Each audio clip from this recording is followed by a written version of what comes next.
This is Nick. This is Jack. It's Thursday, the new Friday, July 17th, and today's pod is the best one yet. This is a T-Boy. The top 3 pop business news stories you need to know today. Well, there you go. Yeti's stocks rose yesterday as President Trump denied he's firing the chairman of the Fed. Investors are happy that the head of our nation's central bank isn't going anywhere, at least for now. Stocks are happy, investors are happy, and we prepared 3 fantastic stories for today's show. Jack, what do we got on the T-Boy? For our first story, it's David. The $725 million protein bar just launched its most controversial product yet. Cod. Cod. Like the fish. Protein bar cod fish. We'll explain why. For our second story, Pop Mart is the Chinese company behind the viral Labubu dolls. And now it's way bigger than Mattel. But here's our question for Labubu. Will they be the next Beanie Baby or will they be the next Barbie? And our third and final story. The city of Pittsburgh just snagged $90 billion of AI investment pledges from 20 different companies. So if all goes according to plan, then Pittsburgh will become the Austin of the East. But Yetis, before we hit that wonderful mix of stories. Oh, fantastic mix of stories for the new Friday. It feels like a Friday. It's basically the weekend and summer is in full swing. Besties, you're still feeling the vibes of your 4th of July vacation. But over in France, you're not relaxed right now. And why is that, Jack? France could soon lose 2 public holidays. Not possible! Get this, the French government wants to eliminate 2 national holidays to save money. World War II Victory Day and Easter Monday. Boom! Those could be the last time you celebrate both of them in France. This would be the biggest change to the calendar since leap year. Oh, what's next? Cancel Tartine Tuesdays, Jack? Croque Monsieur Mondays? Are Croque Monsieur Mondays next? I don't know. Nick, you can imagine the French are not loving this idea. No, they are not. But there is some surprising context we should sprinkle on. Get this, the French have the same number of national holidays that we do. That's right. 11 holidays in France, 11 holidays in America. That's surprising because France has a reputation for always being on vacation. But they also have an explanation for that reputation, Jack. And the explanation is faire le pont. Faire le pont, a French term with a uniquely French meaning. It means make the bridge. Basically, if the holiday is in the middle of the week, the French turn it into a 4 or 5 day weekend. They make a bridge for the holiday to the weekend. So if Ascension Day, I don't know what that is, by the way, but if Ascension Day falls on a Thursday this year, then you take Friday off too. And if New Year's Day is on a Wednesday, then you take Thursday and Friday off too. Or do you take Monday and Tuesday off too? Well, you do both, Jack, and then the whole country ends up taking the whole week off, and boom, productivity dropped in France. It's not a holiday, it's a holiday week in France. Oh yeah, you still get paid for taking those days off. So technically, the French have the same number of holidays as we do. But then they make a bridge and basically round up. They faire le pont. And that's hurting the economy. Jack, feels like someone's going on strike next week. Let's hit on 3 stories. I hope you don't need to take a train in France because the train's not running. 15 years before this song, 2 boys from the Northeast met in the dorm. They had an idea that caused a cultural storm. It's the best one yet, but the best is the norm. Jack, Nick, that's it. I don't even think they need to practice. 50%, that's a fat tip. T-Boy City on your at list. If you know, you know, cause we ready to go. We can't wait no more, so just start the show. Start the show. For our first story, David, the most proteiny protein bar that we covered a few months ago, has gone more viral by going more protein. David just launched a cod bar. Cod bar. Yes, a protein bar that's just a fillet of fish. Yetis, Jack and I take the stories we whip up for you on the pod and we post them on social media. And our story about the David bar went viral on Instagram in June. If you followed us because of that post, hi, this is the podcast. Thanks for checking us out. That's Jack. I'm Nick. Great to meet you. Thanks for being with us. You're now besties and Yetis. But as a reminder, David is a protein brand known for a super high protein bar, and it's got bicep busting numbers right now. The guy behind the David bar previously founded and sold the RX bar. So David Bar is his second bar. They've raised $75 million. They're worth $725 million, and they're doing $100 million in revenue right now. And the name was inspired by the statue of David in Florence, Italy. Some subliminal messaging here, Jack, if I brush up on my art history a little bit. Eat this protein bar and you'll have perfect abs like those tastefully nude Renaissance sculptures. Yeah, Leonardo da Vinci, he was munching on these when he was making a flying machine. Fig leaf, not included in the protein bar. Now, after Jack and I covered David, there was a little bit of drama that hit the food industry. David Bar got sued by the competition for buying the supplier of the key protein ingredient, basically for becoming a monopoly. Because it was only with that special ingredient that David could jam 28 grams of protein into a single bar. But here's the new news. And it's wild. David's newest protein bar is fish. Yep. It's codfish. Fish. It's literally a tiny rectangular shaped fillet of fish. Is the biggest plot twist in food, Jack? Since that Domino's Oreo pizza. It's the biggest plot twist in food since the Merit, the meat-based carrot. Or soda when my parents mixed soda and milk. So Nick and I are asking the same question you are. Why is a protein bar startup acting like the seafood section of your local Kroger's? Well, Jack, why don't we sprinkle on a little context over here? David's differentiator is its high protein ratio. Their flavors aren't unique at all. Exactly. You buy the David bar for its 75% protein to calorie ratio. You don't buy it for the mocha peanut butter flavor. But now it sells filet of Pacific codfish, individually wrapped in the shape of a protein bar. We are not exaggerating. We dove in TBOY style. You can buy a box of 4 6-ounce flash frozen wild-caught Pacific fillets of codfish. You keep it frozen until you're ready to eat it. And the one ingredient is cod. That's it. It's like straight up Nobu in your fridge, but a protein bar. So what's David doing? Are they trying to push pure fish as an alternative to a protein bar or a protein smoothie? Like, Jack, if you get home from Barry's, are you supposed to boil a haddock for your post-workout protein? Maybe. Customers thought, though, that this was an accidental leak of an April Fool's prank. We almost did, too. If you're leaving SoulCycle, you really want to stick your face into some sushi immediately? But then we thought about it and we realized this is actually brilliant. There's a strategy here, Jack. What's the takeaway for our buddies over at David? Sometimes you gotta sell a virtue signal.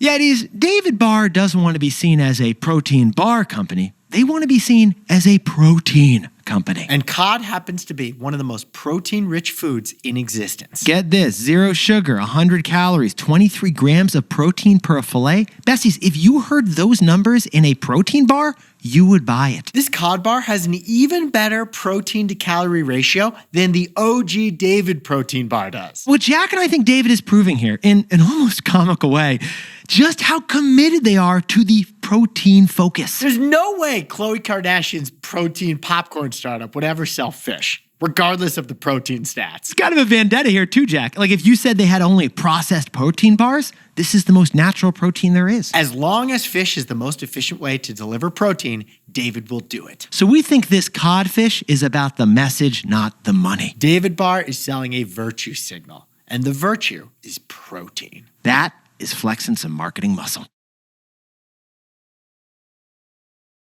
For our second story, big money, big tech, and big energy. Just threw a birthday party for the city of Pittsburgh. Pittsburgh is getting $90 billion from 20 companies to transform into Steel City 2.0. The Austin of the East. Now, Yetis, the new Republican senator from Pennsylvania is a man named David McCormick, and he is a former hedge fund manager. But on Tuesday, he organized and emceed the Pennsylvania Energy and Innovation Summit hosted at Carnegie Mellon University. As Jack and I saw it, this was basically a business wedding, wasn't it, Jack? Government, tech, and energy are getting married in a throuple situation in the city of Pittsburgh. Now, the guest list, some pretty exciting guest list appearances. He invited not just President Trump and what appeared to be his entire administration. He also invited Democratic Governor of Pennsylvania, Josh Shapiro. But the majority of this RSVP invite list was executives from America's top 3 industries: tech, energy, and finance. That is the most financy way to say finance. That's what they want me to say, Jack.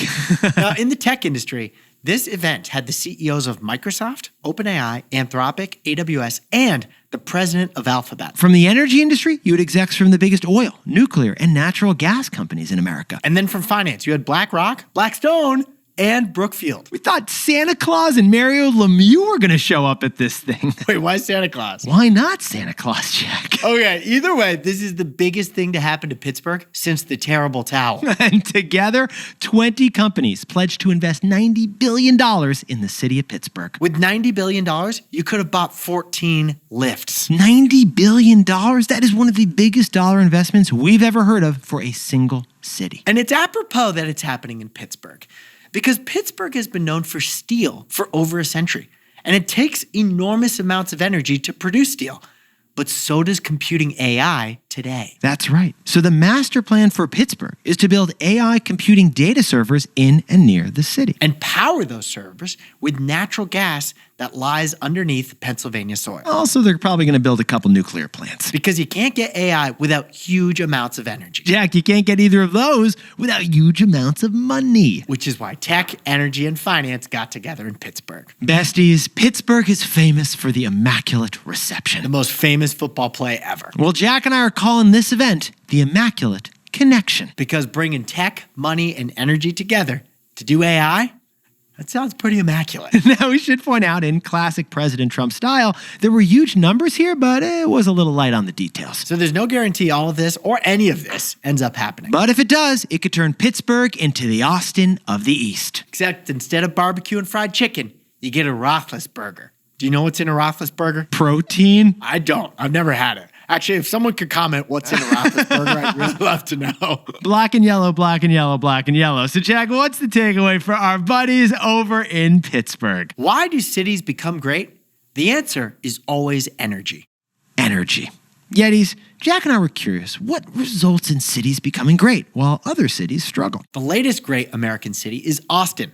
The list of companies with headquarters in Austin is truly impressive. And the next great city? It could be Pittsburgh. And the reason is energy. Texas is #1 in America for both oil and gas. Pennsylvania is top 3 for both oil and gas. New York City's energy is its diversity and talent. San Francisco's energy is its tech and innovation. Austin and Pittsburgh possess those same ingredients, but are bolstered by natural resources. So, besties, why do cities become great? The answer is always energy. And Pittsburgh has all sorts of energy right now. Hey Yetis, if you're a bestie, take a sec and hit that subscribe button. And like this video while you're at it. If you leave a comment, by the way, we'll read it. For our third and final story, Labubu the doll craze just hit an all-time high. But what about the company behind Labubu? It's called Pop Mart, and it just announced earnings, and it's already way bigger than Mattel. Now, Yetis, back on April 30th, we covered the viral craze that is the Labubu doll. Not the Goo Goo dolls, Labubu dolls. Yeah, and since then, their owner, Pop Mart, their stock is up 30%. Because Pop Mart just told investors that this crazy little toy you're seeing everywhere will power their profits up 350% this year. We're talking about a creepy, cute doll the size of a LaCroix. It's like a Furby and a Teletubby had a baby. It's giving where the wild things are. But raised by the trolls of our childhood, Jack. And people attach it to their bags like it's a freaky little keychain. Nothing pairs with a Gucci like a Labubu. Now, they don't talk, but if they did talk, we think they'd sound like the Jack in the Box from the movie Elf that terrifies Will Ferrell. And the hype hack for Labubu dolls is celebrities. Exactly, because Kim Kardashian, Hilary Duff, Simone Biles, they're all enthusiastic boo-boo heads. They are collectors of the boo-boo. Megan Thee Stallion, she just posted like a 7-minute video unboxing her latest haul. And the result? The parent company Pop Mart will sell $1 billion of Labubu dolls just this year. To sprinkle on some context, Please, Jack. Hot Wheels does $1.5 billion and Barbie does $1.4 billion.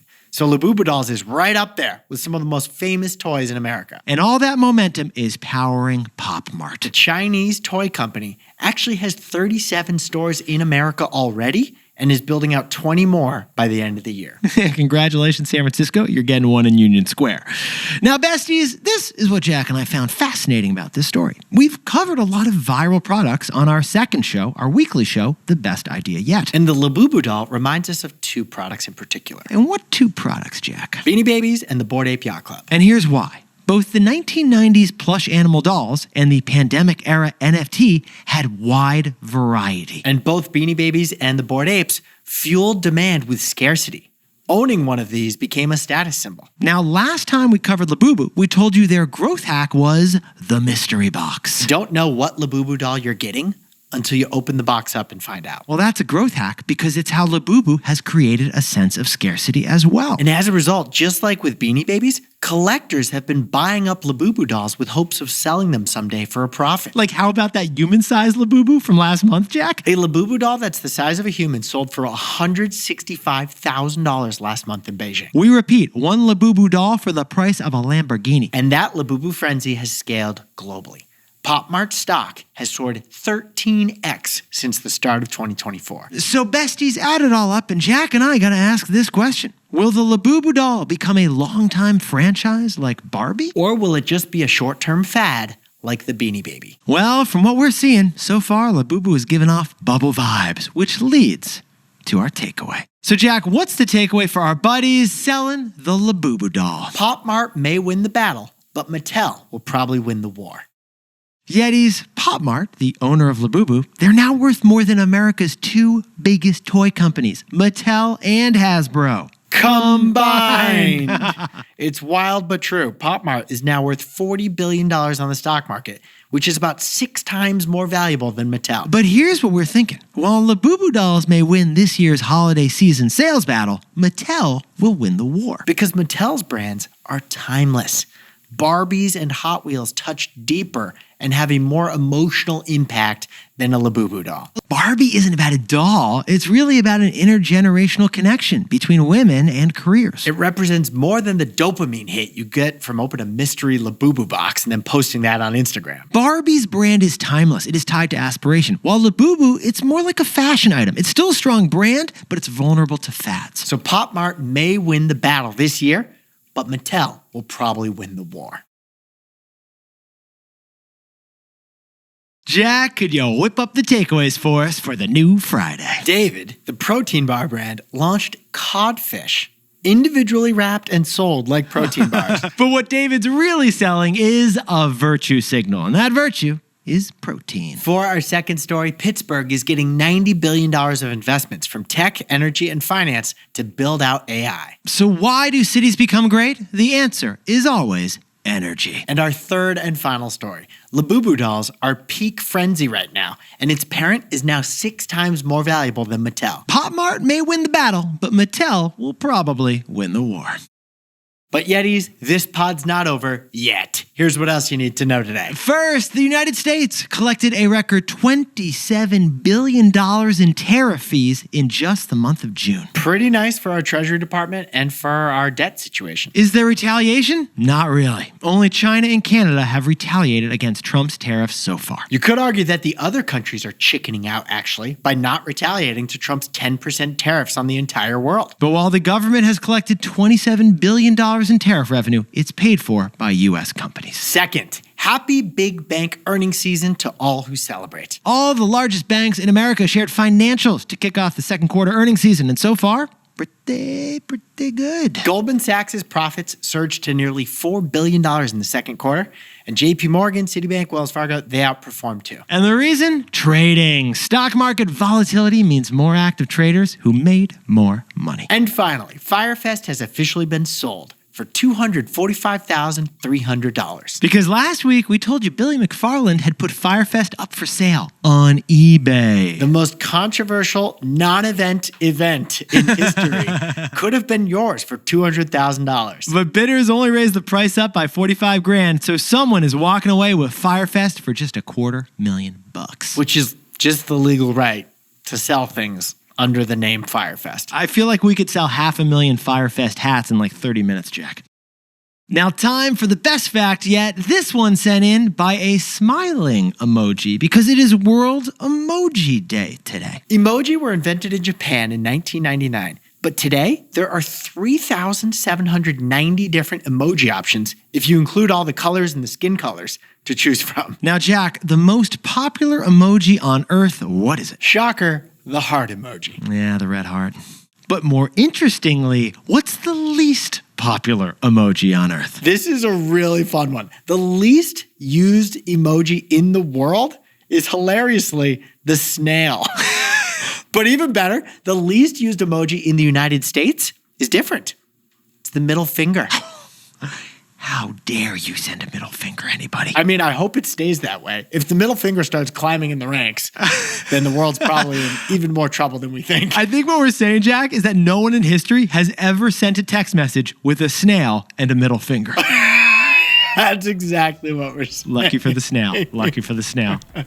Yetis, you look fantastic today. Jack, you are glowing right now, and we've got some big news to share. You ready for this? Yeah, go ahead. The T-Boy podcast is now made with protein. It is now includes extra protein. We have extra protein on the show. Oh, now we're going to double in sales, apparently. Listening to our show, you get an extra serving of protein. There you go, Yetis. So if you haven't yet, drop down and leave us a 5-star review. We love reading your ratings. And then tell a buddy, HYHTBOY. Have you had the best one yet? Nick and I will see you tomorrow. If you know, you know.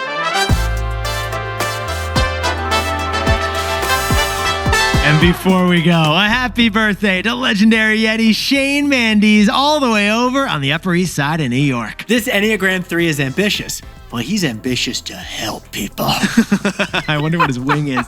And Namita Shaw, happy 39th birthday down in lovely Los Angeles. Congratulations to Rui Elias and Daniela Ruiz, who got engaged in Chihuahua, Mexico. They've been listening to the show together for 5 years. Guys, can't wait to see the ring pics. Congratulations. And Alina, shout out for passing your CFP in San Francisco. Congratulations, Alina. A big shout out to Valerie and Kimmy from the Framer team. Valerie, have a blast in San Francisco this weekend. Great to meet you. And Glacier Grid, the legendary team that is making restaurants and buildings more energy sustainable.